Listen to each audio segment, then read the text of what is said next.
It is a great pleasure to introduce Professor Serge Daan to give a talk at the Riser meeting.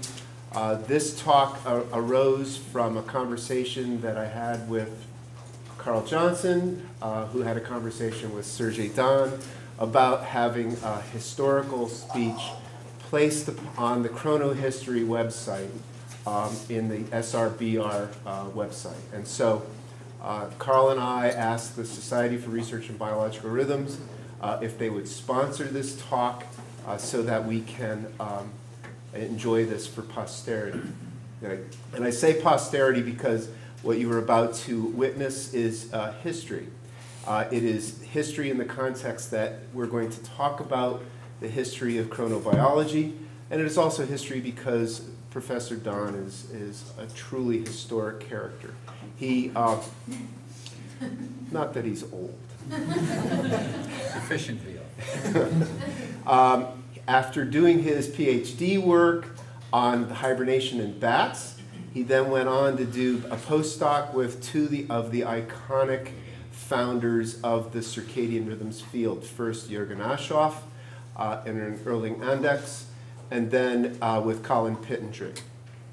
When he worked with Colin Pittendrigg, he was author of the Pentateuch of all circadian biology, the 5 papers, Daan and Pittendrigg, Pittendrigg and Daan, Daan and Pittendrigg, Pittendrigg, Daan, Daan and Pittendrigg, where in 1976 they collated and analyzed a massive set of data on rodent circadian rhythms that every circadian biology graduate student was required to read, and by the 3rd time you read it, you would understand it, and by the 5th time you read it, you would begin to love it, very much like the Pentateuch. So, and if those of you who have not read it, I strongly recommend that you read them now, and I have the PDFs if you need them. So, without further ado, I would like to introduce Professor Serge Daan to deliver a talk about the history of chronobiology. Professor Daan.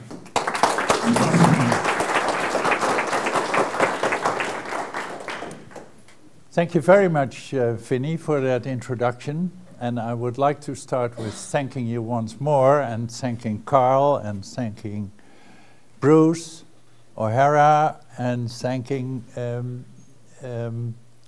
where is Doug McMahon?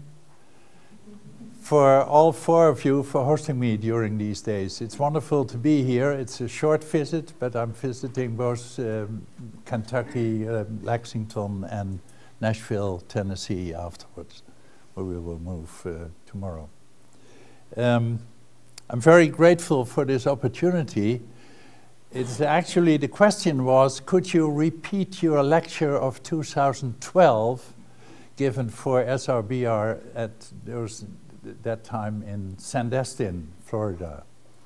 And after that talk, I was swamped with people who wanted to have my PowerPoint slides and wanted to have all that information. And I said, wait a moment, because I'm writing a book about this, and then, of course, everything is free and you can have it. That book has not been written, and I guess it won't be written, so my attitude has changed now a little bit. And let's put this on the website to distribute it, at least. I'm writing other books also related to history, because history interests me. What I want to do today is follow more or less that talk of 3 years ago. And I was talking then about the history of some key concepts, not try and cover everything which there is in our broad field, of course, but to have a couple of key issues. How did they generate, how did they enter our field, and what was the status of our field until, say, 1960, which is really the start of the modern era. So it's the time before that. I want to illustrate some of the difficulty of finding out about history by showing a number of cases where if you go to reviews, which is our first inclination, of course, if you think about history, you go look up a review and then you read it and you think, okay, now I understand and I don't have to look any further. That is not true. And the first general point I would like to make is that you should not trust reviews in general. And I have a couple of examples of that, and I've taken as my first example a paper I wrote now 5 years ago, published this long, heavy paper. It has a complete coverage of chronobiological concepts in a book edited by Urs Albrecht. And rereading after publication this book and still being interested in the emergence of concepts in our field, I was astonished to read this. This is my own text. In 1729, the French astronomer Jean-Jacques d'Ortou de Méran wondered whether the daily leaf movements known from some plants are generated by the alternation of light and dark. He hid a mimosa plant in a dark cupboard and saw that its leaves assumed their open day position in daytime, even when there was no light, etc. I've highlighted the mistakes in this introduction, which everybody would easily accept as a standard introduction to just any textbook in circadian rhythms. And I could mention a whole series of other ones. I've taken my own because it's so full of mistakes. And because I had not read the original paper when I wrote this. You always have to read the original paper. And that will save you from... Am I moving? I'm doing this? So let's go to the original paper, which was produced in 1729 by a French astronomer named Jean-Jacques d'Ortou de Méran. He published that in a single page in the Compte Rendu de l'Académie des Sciences in Paris. And he reported on what he had found out about Mimosa pudica, a plant with little leaflets which are connected with tiny joints to the main axis of the leaf, and which is known to fold these leaflets together at night, downwards. And in daytime, they are typically in this open position. And de Méran published a paper on that in 1729, and this is the whole paper. This is the whole text. It's in French, of course, and in order to read this, you have to be able to read French. And if you want to do history of our field, you have to read not only French, but a whole series of languages, because it's not all in English. Maybe in the last 50 years, everything is in English, but not in the early days. So, I'm making a lot of noise, I feel, but it's not my intention. And there's something which I'm not understanding. Okay. In the text I showed you, I mentioned that de Méran put his plant in a dark cupboard. That is, I had not read his paper, but I had read this book of Moore-Eade and Sulzmann and Fuller, a very good book, by the way, but they say that, and they even make a scheme and a picture of the plant in its dark cupboard, and with the sun here and the moon here and continuous darkness underneath. And they write that de Mairan studied these leaf movements by placing the plant in total darkness. And even under these constant conditions, the leaves opened during the day, etc. So they had imagined a cupboard, and which had stuck in my head, so I wrote that down. But in fact, what de Mairan says is, Monsieur de Mairan a observé qu'il n'est point nécessaire pour ce phénomène qu'elle soit au soleil ou au grand air. Il est seulement un peu moins marqué lorsqu'on la tient toujours enfermée dans un lieu obscur. That means Mr. de Mairan has observed that it is not at all necessary for this phenomenon that the plant is exposed to the sun or to the open air. It is only a little bit less marked, the movement, if one keeps it continuously in a lieu obscur, a dark spot. The dark spot might be behind a tree, it might be in a room which was not on the northern side of the house, or he does not specify at all.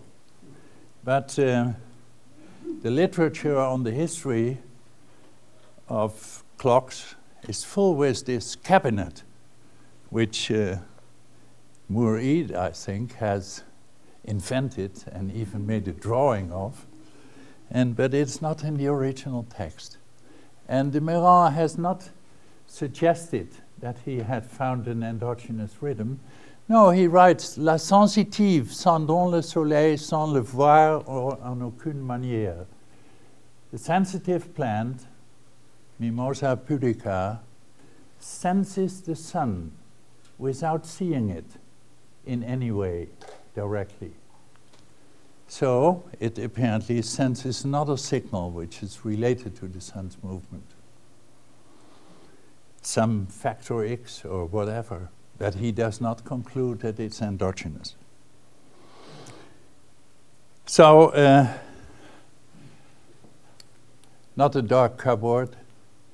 This is also strange, that de Mairan saw these movements when there was no light. How did he see those movements?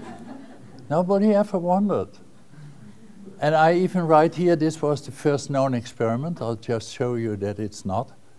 That it has ubiquitous validity, the persistence in constant conditions. It's not ubiquitous at all. If you put mice in constant light, they do not show their own endogenous rhythm. It's not ubiquitous. There are many cases where animals and plants are not rhythmic endogenously. But it is a case of persistence. At least that's what de Mairan claimed.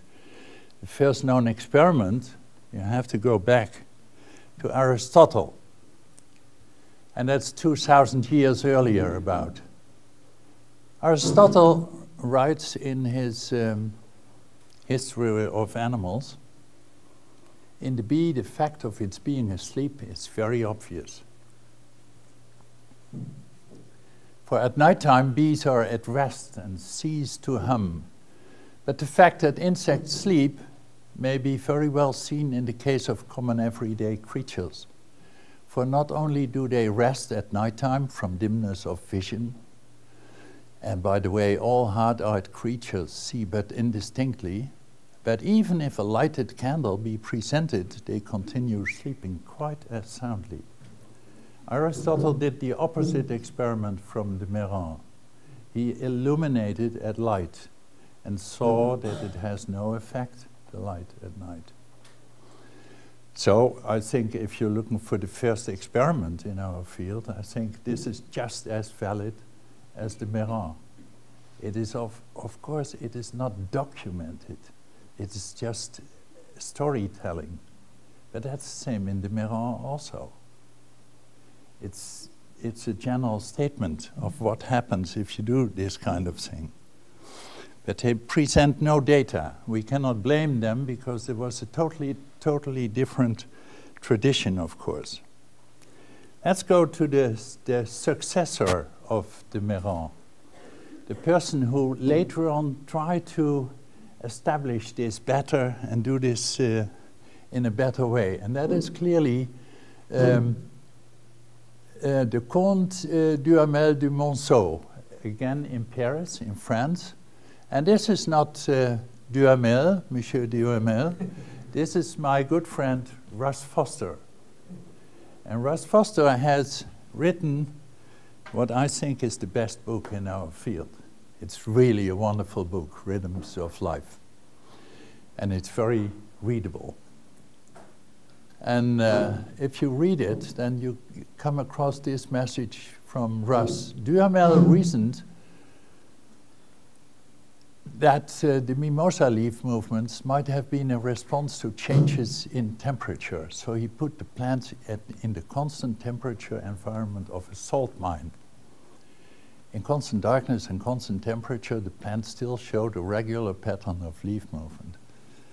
When I read that, I thought, a salt mine in the neighborhood of Paris? Wherever. A salt mine, and I realized that I had to read the original literature again. Sorry for all this noise, but It's actually in the speaker. It's not on the recording. It's okay. Okay. So let's go to Duhamel du Monceau, when he writes in 1758, Un matin dans le mois d'août, ayant transporté un pied de sensitive dans un caveau qui n'avait point de soupirail, etc. I'll give you the translation, maybe a bit easier. One morning in August, I brought a sensitive into a cellar where there was no ventilation whatsoever, which one reached through another cellar. The jolts of the transport made the sensitive close its leaves. The next morning at 10, they were open, but not as much as they would have been in the open air. They stayed always open in this way during several days. Nonetheless, they closed when one touched its branches, but a little later they opened. I took this plant from the cellar at 10 p.m. and I took good care not to shake it, and the leaves remained open during the night and the next day, but in the evening they closed again. I don't understand what's happening here, but it's now sometimes they're continuously open and then they're closing again. But luckily, Duhamel also realizes that this is a little bit different than from de Mairan. Since the result from this experience differs from that of Monsieur de Mairan, I wanted to find out whether this difference was due to the fact that the darkness was more perfect in this cellar than it had been in the cabinet. He also invents already the cabinet, where Monsieur de Mairan did his experiment. And therefore, I placed a pot of sensitives in a large leather suitcase that was inside a well-locked cabinet, and I covered the suitcase with very heavy woolen blankets. In this way, I succeeded in keeping the plant in perfect darkness. It opened its leaves in the morning and closed in the evening, like in the experience of de Mairan. So now he had confirmed it. One can conclude from these experiments that the movements of the sensitive plant do depend essentially neither on light nor on temperature. I think it's an important conclusion, and he also was really keen on establishing this. But the salt mine, unfortunately, was a leather suitcase. So if you really want to know what's going on, go to the literature. Let's stop with the persistence, but the next step, of course, is the endogeneity. And then, therefore, we move to a different country, but also to nearly a century later, 1832. This is Augustin de Candolle. He was a director of the botanical gardens in Geneva, in Switzerland. And de Candolle thought, well, it is so difficult to study these leaf movements in constant darkness because you cannot see them. And it is all sort of, it's part fantasy, it's part interruptions with candles, probably. So he said by that time it was possible to offer constant light. And he says, lorsque j'ai, let's go to the translation. When I exposed sensitives to continuous light, they alternated between sleep and wakefulness, just like in normal life. But each of these states lasted a little shorter than normally. In some pots, the acceleration was an hour and a half or 2 hours per day. And I think that one may conclude from these facts that the sleep and wake movements are connected with a disposition for periodic movement that is inherent in the plant. I think de Candolle immediately took the right conclusion from the deviance from 24 hours, which he emphasizes here, is proof that it cannot be generated by some factor X outside, which is related to always to the rotation of the Earth. But his ideas, formulated quite clearly here, were not generally accepted. And especially in Germany, there was a very potent and very important plant physiologist who became famous with all his work on osmosis. But he also wrote a book early on in his career, Die periodischen Bewegungen der Blattorgane, the periodical movements of leaf organs. And he did not have a recording apparatus by that time, but he was the first person to make a record of these movements by pointing the position here on a graph as a function of time. And he saw that these oscillations go on, but not forever. And this is again in constant light. He took that over. And his conclusion was, the experiments reported here show irrefutably that the daily periodic movements cannot be considered historically established properties, since they indeed slowly stop in continuous illumination. This is 1875. He wrote a whole book dedicated to these movements, and this is his final conclusion. There's nothing endogenous. It is just something which you give, which you move like a swing or so. It will have the tendency to take a little bit of time to disappear. And he called that the Nachschwingungen, the after oscillations. And he thought the whole thing uninteresting. And after 1875, he never touched leaf movements again until 30 years later, when somebody else came with other data. We'll come back to that.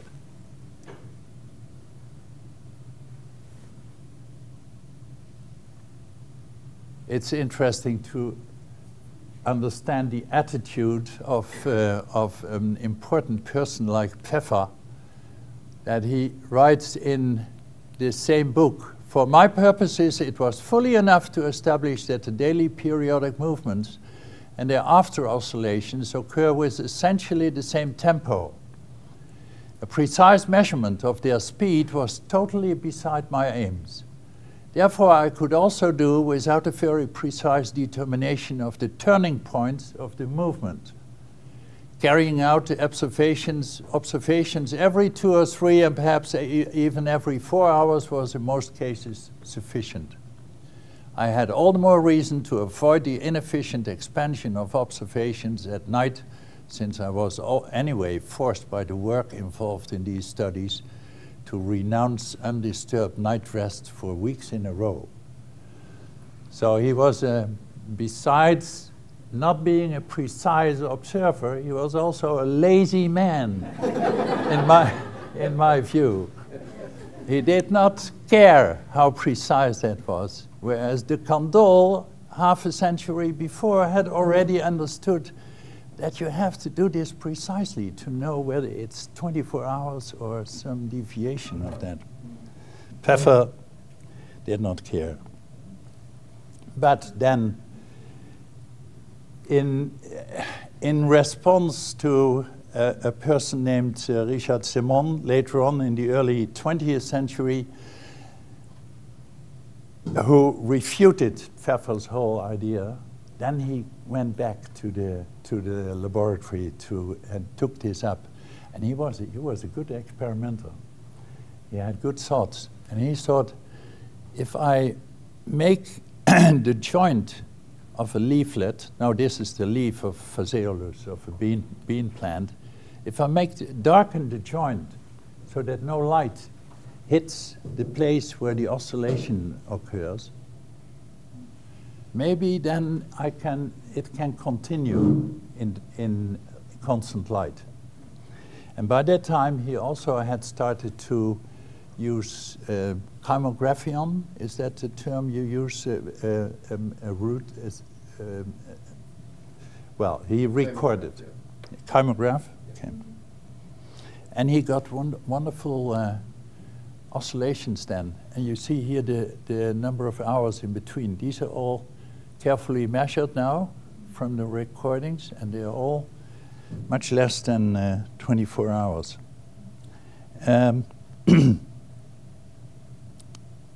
But his conclusion, many people don't like to give up their original standpoint. They are hesitant. And even though he had these wonderful measurements, we're now talking about 1915. This is 40 years after his original book. And he has such difficulty in admitting that he had been wrong that he uses this kind of language. I've translated this from the very verbose and wordy German text. For the emergence of sleep movements, an autonomous daily periodic moving activity is not needed. That such autonomous activity is not to be seen in the flowers of Tulipa gesneriana, nor in the leaves of Albizia lofanta and Flemingia congesta, whatever those plants all are, that carry out sleep movements just as complete as the leaves of Phaseolus and the flowers of Calendula that dispose of daily periodic autonomous moving activity. Is a daily autonomous capacity present, then it will not be activated under all circumstances. Thus, it remains absent in continuous illumination in the leaves of Phaseolus and flowers of Calendula, both of which carry out short period movements under these circumstances, as also other objects do which miss the daily autonomous capacity. So far, the whole summary of his heavy work is all negative. It's all phrased in negative terms. But he does have to admit in his last sentence, yet darkening the joints of the leaves of Phaseolus is sufficient to awaken their daily autonomic action, in which the amplitude of the normal sleep movements can be placed. And that is published, a very heavy volume in a very obscure German journal, which nobody would ever read, I'm afraid. But it had influence because it kept the thought going that there is some external factor X. And that was especially in Germany. The whole scene has moved gradually from mainly France to Germany. And by the time there were the first rhythms conferences, there were two ladies I want to mention here, not because they are ladies, but because they had such influence. This is Rose Stoppel, and she was the big promoter of all the work looking for factor X. What is there? Ionization of the air? What varies with a 24-hour rhythm, which is due to the rotation of the Earth, which can be the cause of these oscillations. She promoted that, and she also, her influence led to the fact that another person, Hans Krämer, in 1923, indeed went into a salt mine. We're talking now 2 centuries later. This is the first time that a salt mine is. I'm not going into detail there, but Hans Krämer did good experiments, and he brought from the surface in DD, he brought plants into the mine into DD, and then made records and thought that they continued circadian oscillations. And he concluded, funny enough, that electricity does not play a role in the causation of the sleep movements, that was the outcome of his experiment, because of the idea that there is electromagnetic changes at the Earth's surface, which might be different. He did not measure them in this salt mine at 180 meters deep. The other lady here at the Utrecht conference, 1937, is from the Netherlands, my own country, Antonia Kleinhoute.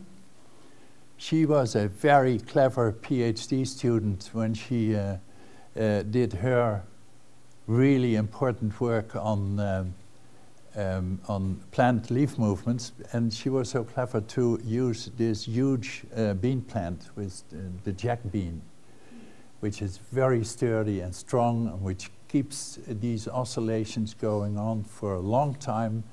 And she built recording apparatuses, and she has these long-term recordings where in continuous light and continuous darkness, these plant movements keep going. And she says in her thesis, is geen uitwendige factor die oorzaak is van periodiek bewegen der Phoceolusbladeren. But better here, there is no external factor that causes the periodic movements of Phaseolus leaves when the plants are in constant light or in constant darkness, since the period under these circumstances, on average, does not last 24 hours. The periodic movements of many leguminose leaves is based on an autonomous phenomenon controlled by light. Very clear language, much clearer than what Pfeffer ever wrote, and a very clear conclusion from important data. This is from her thesis, but she published this thesis in the next year, and this well preceded what Bühning did.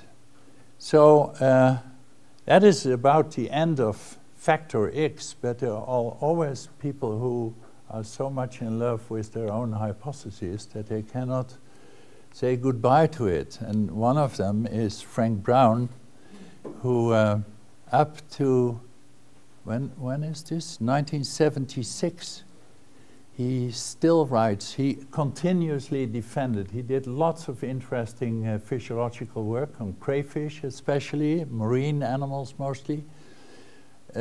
But he always adhered to the external hypothesis.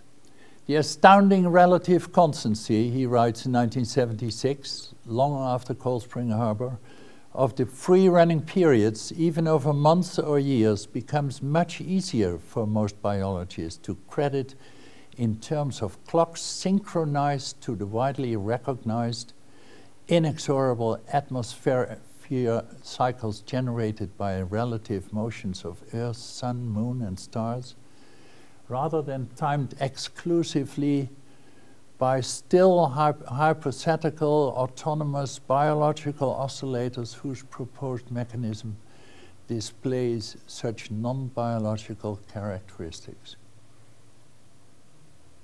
Do you notice that this type of language, the lack of clarity in expressing oneself is associated with the lack of clarity in the head of the thinker. Huh? Philosophers have known this for a long time, but you can. It is so conspicuous if you go into the original literature. I cannot not make a comment on it. So we have to move on because we are not halfway yet. And this is the next issue is innateness. If a rhythm is endogenous in an adult animal or an adult plant, you can always have the hypothesis that this is the consequence of exposure in early youth. That the early exposure, like to certain nutrients or so, or other conditions, animals later on in their life have a developed preference to go to places they have visited before, etc., if they have been rewarded. So it might be a consequence of exposure in the early youth. And then it would not be innate. And innateness is an important aspect, important concept in our field. So for innateness, I have to go to Darwin, but first of all, I was struck by Erwin Bühning, a famous German 20th century botanist who has written the first book on biological clocks. He was asked, because he was so important, he was asked to give the opening lecture in Cold Spring Harbor, 1960. And in that opening lecture, he says, however, it never occurred to Darwin that the endogenous diurnal rhythm might have a selective value. I thought, but that cannot be true. That cannot be true, that Darwin had no idea on the selective value. He always thought about every biological phenomenon. He thought about a function. And Darwin, late in his life, was very interested in plant leaf movements. And he spent a lot of time very carefully making graphs of the movement of leaves by watching and noting the times and of the different positions. This is for the wood sorrel. And he collected all his observations and in a book together with his son Francis Darwin. This is his prior to last book. And in that book he writes, of course it's easy to find, the movements depend on innate causes and are of adaptive nature. Bühning had never read Darwin, otherwise he could not make such a statement. So why does he do that then? I don't know. As the leaves of most plants assume their proper diurnal position in the morning, although light be excluded, and as the leaves of some plants continue to move in the normal manner in darkness during at least the whole day, we may conclude that the periodicity of their movements is to a certain extent inherited. So Darwin was quite clear about this, innate and inherited. What about the function? Of course Darwin thought about the function. And he writes, a few pages further down, the fact that the leaves of many plants place themselves at night in widely different positions from what they hold during the day, but with one point in common, that their upper surfaces avoid facing the zenith, often with the additional fact that they come in close contact with opposite leaves or leaflets, clearly indicates, as it seems to us, that the object gained is the protection of the upper surfaces from being chilled at night by radiation. There's nothing improbable in the upper surface needing protection more than the lower, as the two differ in function and structure. All gardeners know that plants suffer from radiation.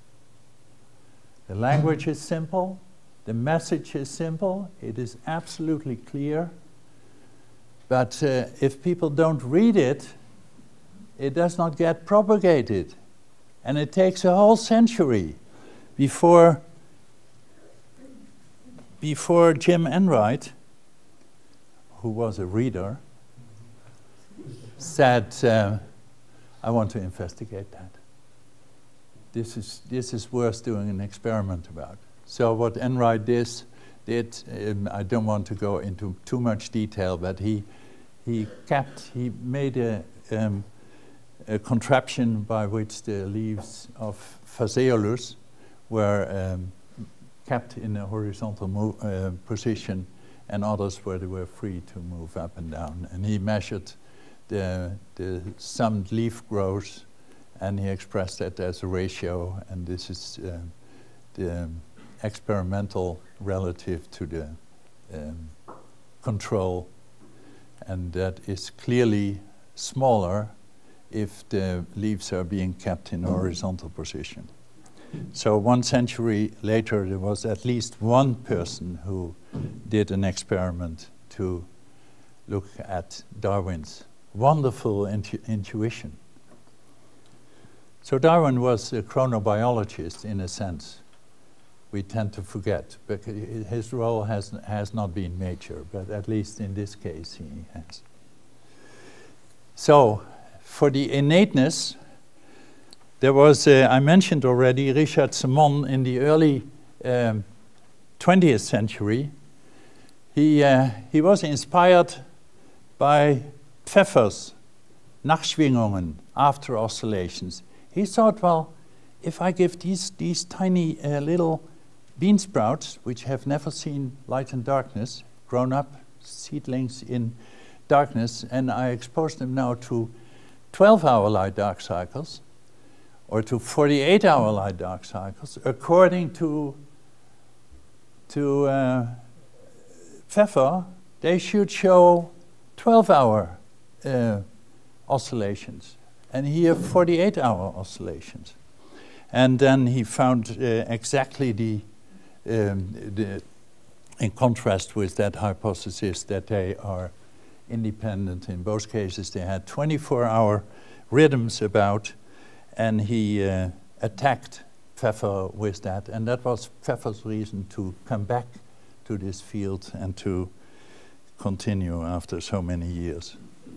So Semon concludes, I believe that the curves showing the movements of these seedlings that had never been exposed in their individual lives to an alternation of 12-hour episodes of light and dark prove the presence in the seedling and hence inherited 24-hour periodicity so forcefully that any further evidence is superfluous.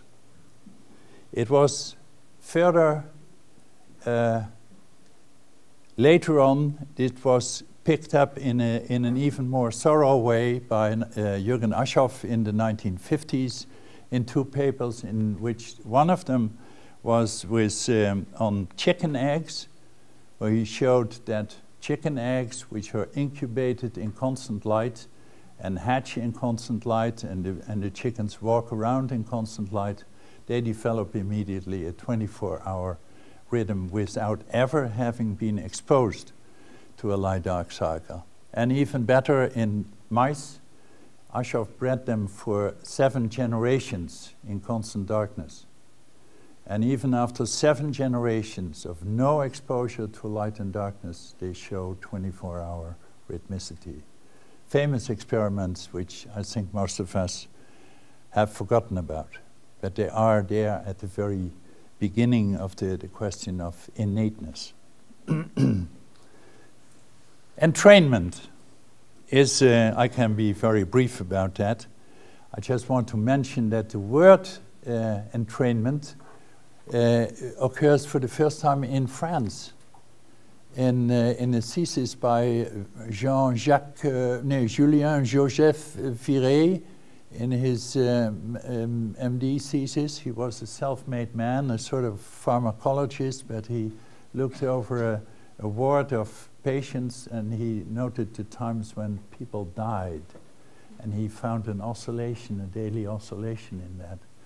And he was busy with that, and he was thinking of it. And he was calling humans a kind of living clock made by nature and entrained, entraîné by the rapid movement of the sun and of our planet.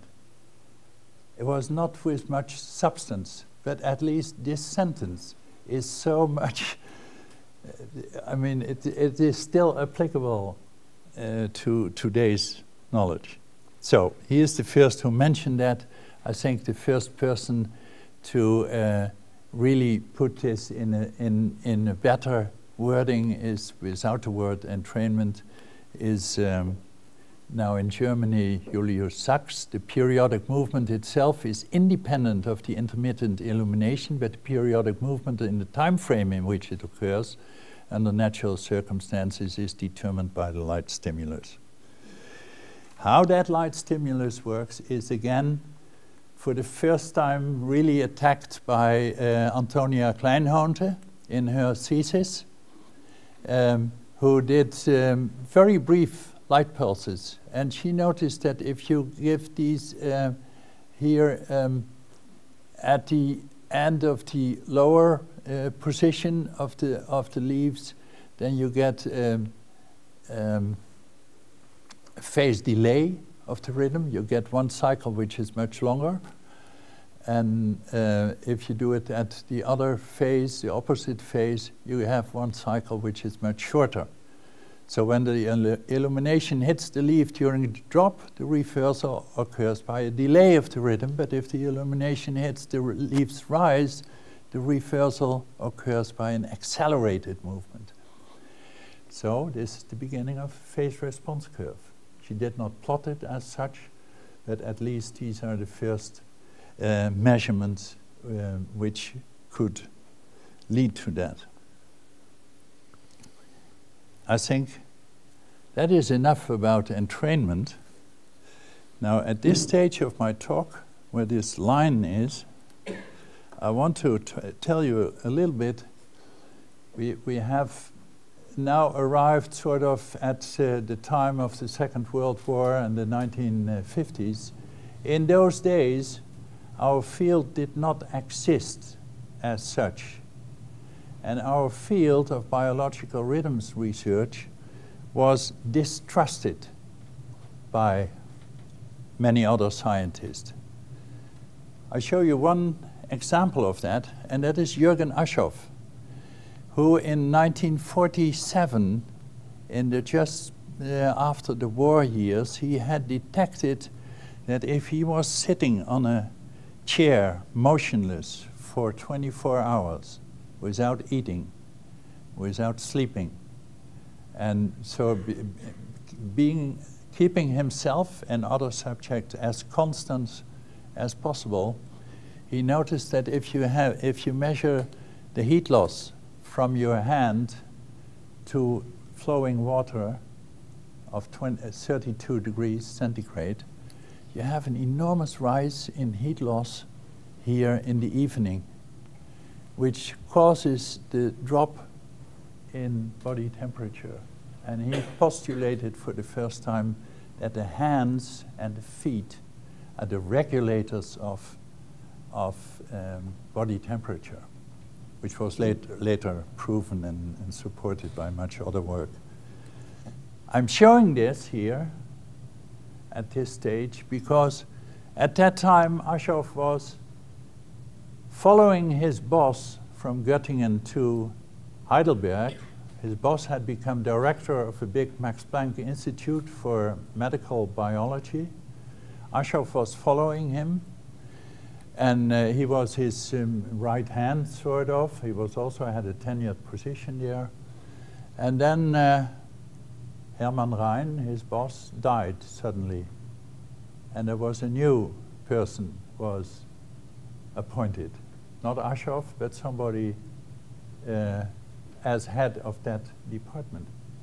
And this man, whose name I don't want to mention here, said to Aschoff, well, you can stay, but as long as you stop with those biological rhythms, because that is all nonsense.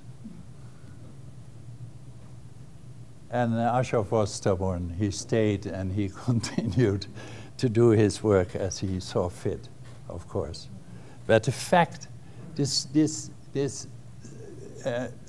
illustrates the situation in those days, that people thought about biological rhythms as something strange, and I think there are a number of reasons for that. The very qualitative approaches which were there. There was the whole endogenous-exogenous debate. There was superstition.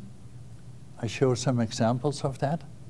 There was lack of focus and lack of theoretical basis. The superstition is best illustrated, I think, with the concept of biorhythms. You have all heard about this. Huh?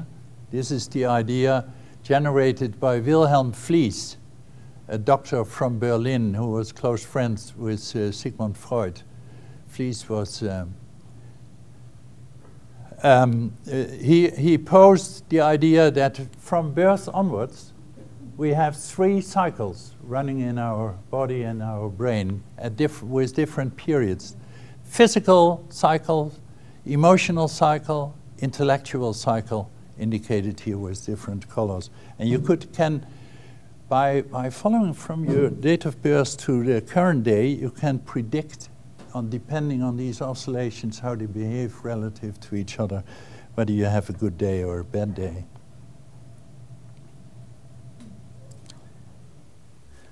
They have even been used to predict the outcome of presidential campaigns, like of George Bush against John Kerry.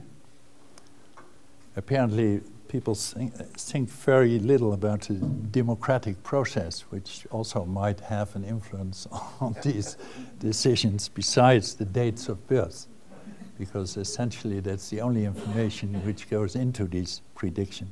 This is, of course, superstition, but it is called biorhythms. That doesn't help our field.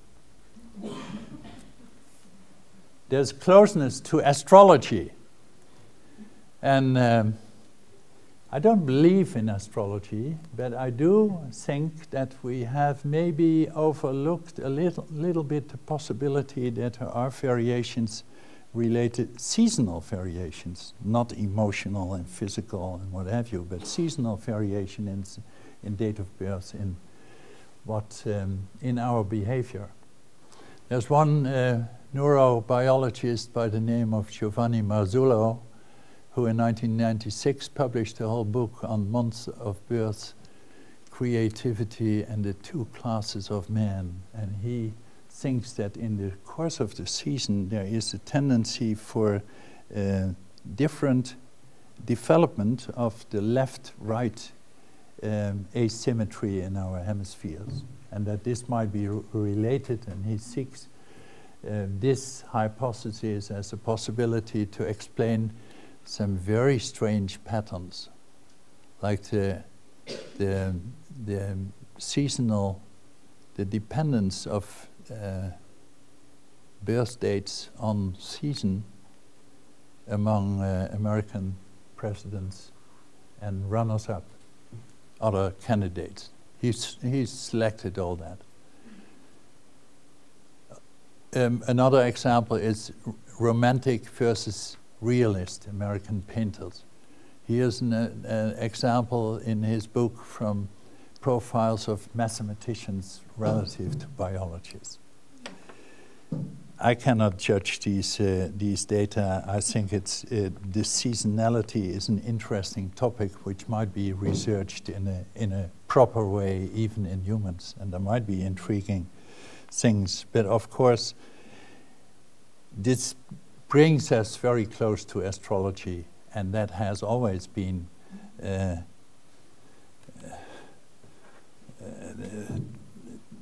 treated with precision. So let's put an end to that. Around 1950, there came a total change. And one change which was important for our field is the invention of new language. And Aschoff and Pittenrich, who became very soon in the early 60s, late 50s, very good friends, they decided to make a bibliography of everything published on the field, in the field, until that date. And that contained over 3,000 references. I've looked at that database and found when the different words occur for the first time in the titles of papers. These are all descriptive things: periodicity, oscillation, rhythm, even time memory, cycle. But here are more instrumental concepts, and they date all back to the 1950s. And the most important ones are, I think, clock, oscillator, circadian, and pacemaker. 3 of them are due to Pittenrich, and 1 to Franz Hallberg. So Pittenrich, the naturalist who loved to fly fish in the Delamar River and in other places, and to be outside, and he was one with nature, but at the same time he was a real evolutionary biologist and a very clever and conceptual person, and he contributed an enormous deal to this field. And it's all culminated in the famous meeting in Cold Spring Harbor, which I've mentioned already in 1960, which was organized by Colin Pittenrich, and that together with his advice from his friend Jürgen Aschoff, and they honored Bühning to give the lecture. Now, we have 3 more concepts to go. One is clock, very evident that that was an important word to come about in our field. Actually, the first mention in text, which I know of, dates back to 1939 in a paper by Maynard Johnson, who talks about substantial, an exceptionally substantial and durable, self-winding and self-regulating physiological clock. And then Gustav Kramer talks not about the clock, but a timepiece in his work, but he's the one who discovered sun compass orientation, which requires a clock, he was well aware, or a timepiece, to compensate for the sun's movement. And then 1954 is Pittenrich's first famous classic paper on temperature independence in the clock system, which is at the same time the first time the word clock appears in a title. And then Erwin Bühning writes a book under the title The Physiological Clock, and the whole Cold Spring Harbor Symposium is called Biological Clocks. That is the concept by the end of the 1950s. But it is clock itself, it describes the function of what you're talking about. Pittenrich also introduced the word oscillator, and he did so in a paper also in the late 50s. Our working hypothesis assumes that all organisms are capable of time measurement, that their clocks have a common and ancient basic mechanism like the hairspring and balance wheel of diverse human timepieces from wristwatches to clocks, and that this basic element is an oscillatory system with a natural period to match approximately the period of those environmental variables that are ecologically significant, so the day, the month, etc. Last sentence, not so important. The word, it became very popular, the word biological clock. If you look at Web of Science, nothing in the, of course not in the early 1950s, but it starts here from scratch and rapidly increases the number of titles with that word in it. Seems to go down a little bit at the very end, but if you... Great recession. Well, that is reduced here in scale a little bit. That might also be due to Pittenrick. I'll come to that. But obviously the word circadian clock takes over, which is a lot more precise and better, therefore, than biological clock, but it remains a clock. So Pittenrick introduced the word clock. He introduced the word oscillator in the SO, the endogenous self-sustained oscillator. Then, as we shall see, in 1960, he introduced the word pacemaker. In the week before he died, 24th of March 1996, he wrote a letter to his friends, a long letter.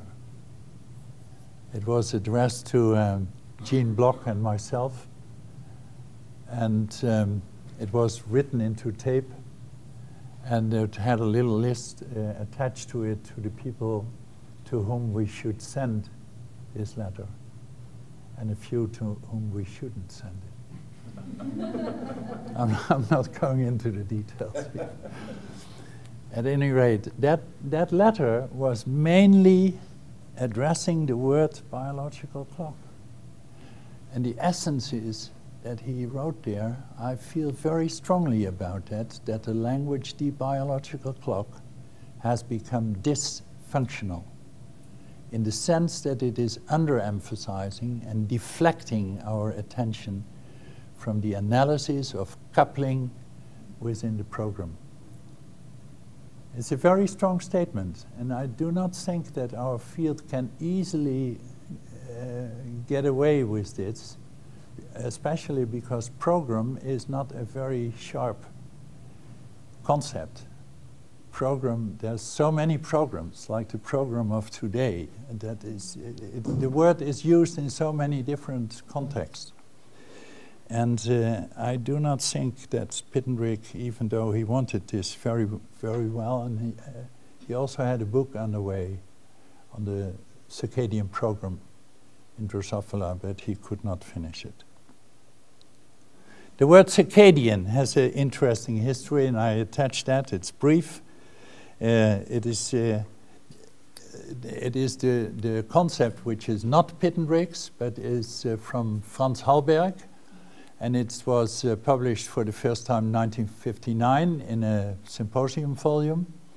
And here's the definition given by Hallberg and his colleagues. The term circadian, circa in Latin, which is about, and dies in Latin, which is a day, will be used to denote daily periods which may differ from 24 hours, but by not more than a few hours. Circadian periods thus may be slightly shorter or longer than 24 hours. This definition makes very clear that he does not exclude data where the period is exactly 24 hours. They may differ from 24 hours, but also a rhythm which is induced by masking, for instance, would fall immediately under Hallberg's definition. And I do not think that Hallberg ever distinguished between endogenous and exogenous rhythms. Aschoff did. In the late 60s, he made for the first time, I think, this graph where he has the length of the period plotted, or all sorts of different oscillations which occur in biology in different ranges. Like heart rate is about in this range here, and populations are, of course, much, much slower in their oscillations. But he pointed out that there are 4 cosmic cycles, and that you have 4 circa rhythms, as Aschoff called them, circatidal, circadian, Hallberg's term, circalunar, and circannual. And the whole rest he would not call a circa rhythm. But if you look at Hallberg's list, I was keen on doing this. I was not too keen because he has written so much, 2,966 publications, and this was only up to 2005, and he died in 2013. But at least with the computer, you can easily find the word circa in all these publications and find out when were they first published. I've not done that here, but plotted it in the same way as in Aschoff's graph. It starts with a circa octo horum, about 8-hour rhythm. And then a circa semidian, a 12-hour rhythm. Circadian here, we know, circa duodean, circa semiseptan, etc., up to circa quindecadal, which is a rhythm of about 50 years. 50. Maybe we find a PhD student who study them. So Hallberg had essentially, he's considered this a spectrum, and he named the bandwidths in the spectrum. But he never realized that by naming all these things with circa in front of it, he sort of devaluated his own magnificent word, circadian, because circadian is precisely, it is circa, it is about 24 hours, which proves that it's endogenous, and not that it is 24 hours. So that's why I think that's a real great word. And then finally, pacemaker, I can be very brief about that.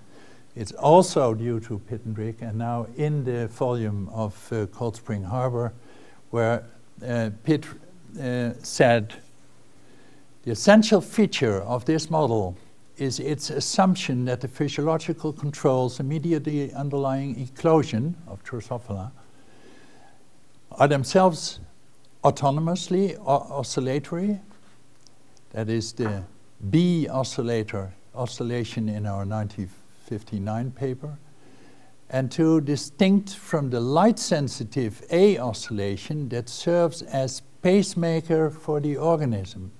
The light-insensitive B oscillation is, in a sense, a peripheral system. It's coupled to and phased by the A oscillation, and probably relies on this entrainment for the temperature compensation that characterizes the system as a whole and derives from the pacemaker. So clearly the pacemaker is what couples the body to the light outside, and it does so by having its own oscillatory properties. This was very important at Cold Spring Harbor, and it led to many people going to look for the pacemaker. Where is it? It was for the first time that this was very concretely formulated. It should be near the eyes. It's light sensitive. It should have photoreception. So there was many labs embarked on that search. There was one young man in the back row in Cold Spring Harbor, and he was a PhD student of Pittendrigg, and the name was Mike Maneker. And I think he was the real person who successfully went after this first in birds and then in mammals.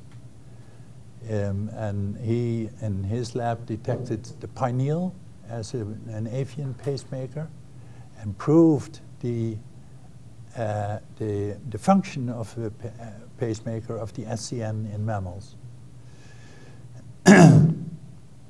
Here he is,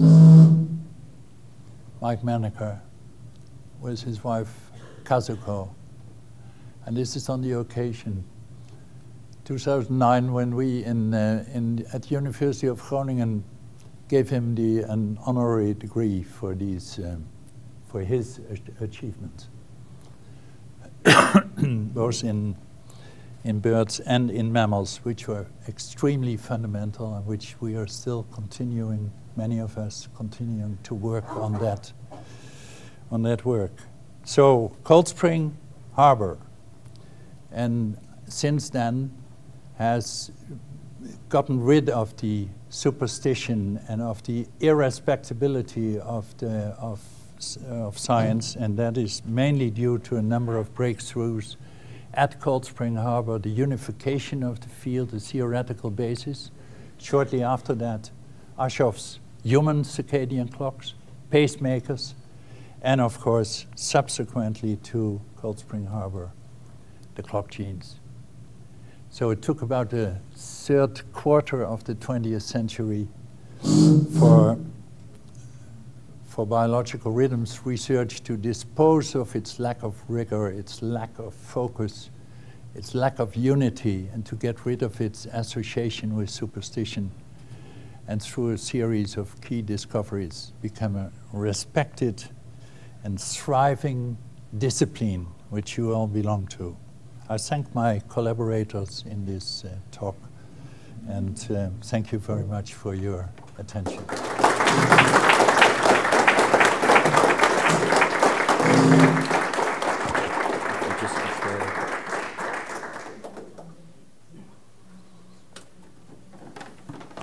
So I want to, before we ask some questions, I wanted to give to Professor Daan a gift that was selected by Jiffin Palos and should be given to Professor Daan on all of our behalf, a special Kentucky treat. Oh. Thank you very much. Thank you. Go ahead and open it up.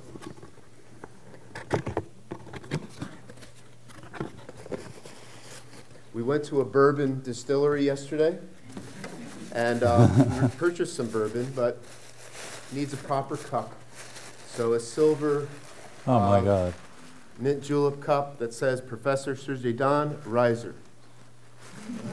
It's really great. Thanks a lot. Thank you.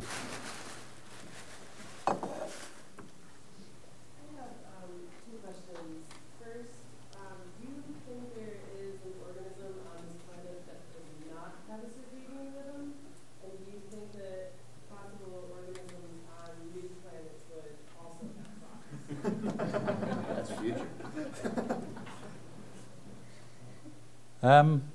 Yeah, very good question. I'm sure I would always keep the possibility open that there are organisms without clocks. To begin with, lesioned hamsters, for instance, but you don't mean that. But there may be other reasons or historical causes whereby that might occur. I would not be amazed. The other question on an outer planet where there's life, first question I would ask, does the planet rotate? The moon does not rotate.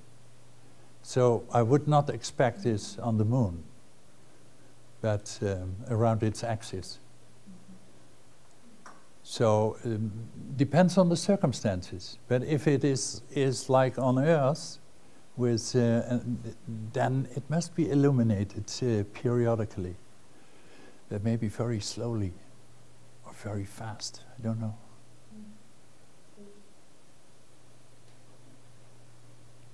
Tiffin. So we talked about this a little bit during dinner, but I kind of want to know what your take was on currently, as we stand right now, with progress in the field. What do you feel is the biggest challenge, the biggest hurdle that we as circadian biologists or circadian researchers have to get past in order to get to that next level of discovery and enlightenment? Yeah, I'd like to give two answers. I'm also a behavioral biologist, and I'm convinced that the function of sleep is the biggest question in behavioral biology. It's the only behavior we don't know the function of, and it's very important for us. And we do it all the time, and it's rhythmically controlled. And so that is one big hurdle, but then in the pure circadian field, in the timing,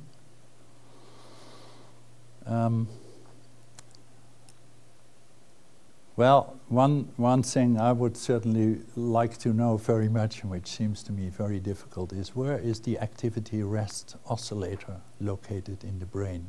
Because in my strong conviction, it's not in the SEN, but it's a slave, a B oscillator relative to the SEN. It can move all the time. SEN has to stay in place relative to the outside world, but activity and rest, well, think of us humans.